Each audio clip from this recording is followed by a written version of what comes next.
Harga siling pelitup muka dan usaha kerajaan dalam menghidupkan semula pelancongan antarabangsa antara isu yang mendapat tumpuan dalam sidang Dewan Rakyat pagi tadi. Untuk perkembangannya, kita bersama wartawan Nur Fazila Muhammad Sahir langsung dari Parlimen. Teruskan, Fazil. Ya, Fatin. Assalamualaikum dan salam sejahtera.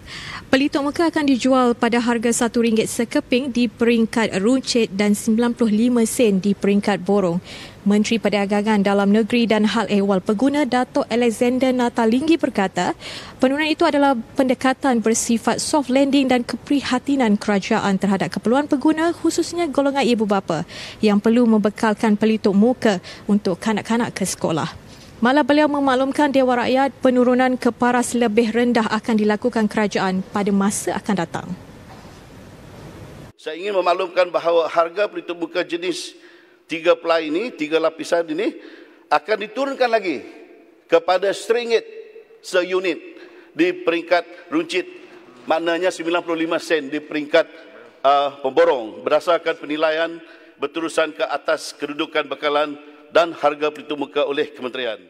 Beliau menjawab soalan lisan Ahli Parlimen Stampin Chong Ching Jin yang ingin tahu rasional kerajaan meningkatkan harga maksimum pelitup muka 3 lapis daripada 80 sen sekeping ke RM1.50 sekeping.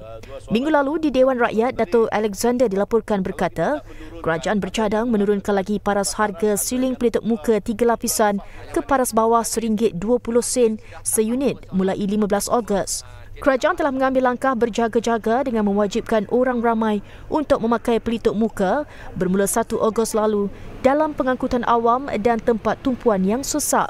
Susulan arahan itu berlaku peningkatan permintaan ke atas pelitup muka di pasaran.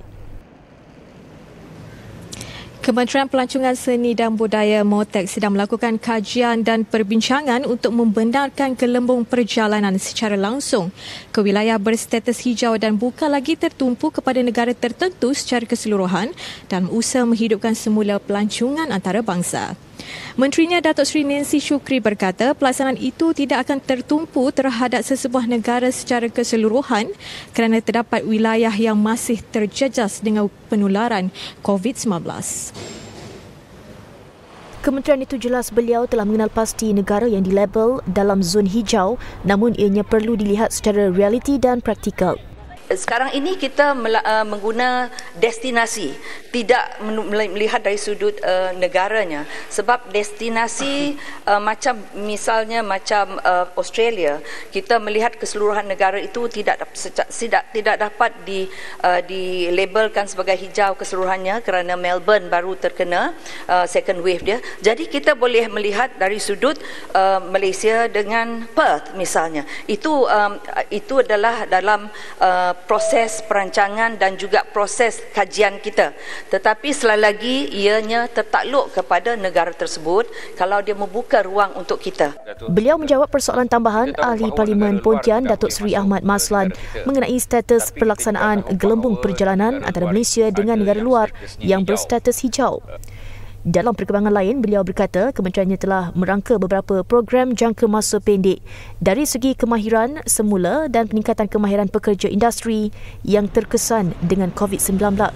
Ia termasuk kursus pelancongan domestik secara dalam talian yang merangkumi 9 topik terpilih khusus untuk pemandu pelancong serta kaki tangan barisan hadapan bagi meningkatkan lagi kualiti perkhidmatan pelanggan mereka.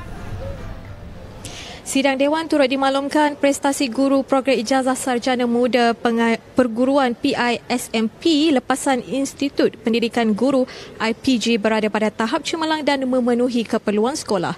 Menteri Pendidikan Dr. Razzie Jeeden berkata berdasarkan maklum balas daripada pentadbir sekolah dari 2015 hingga 2019 mendapati peratusan skor purata prestasi guru PISMP lepasan IPG bagi tempoh itu berada tahap 92% ke atas. KPM melaksanakan penilaian terhadap guru lepasan PISMP. Selepas setahun ditempatkan di sekolah, KPM akan mendapatkan maklum balas daripada pentadbir sekolah mengenai prestasi guru lepasan IPG. Berdasarkan maklum balas bagi tahun 2015 sehingga 2019, prestasi guru baharu IPG adalah cemerlang dan memenuhi keperluan sekolah dengan skor purata 92% ke atas.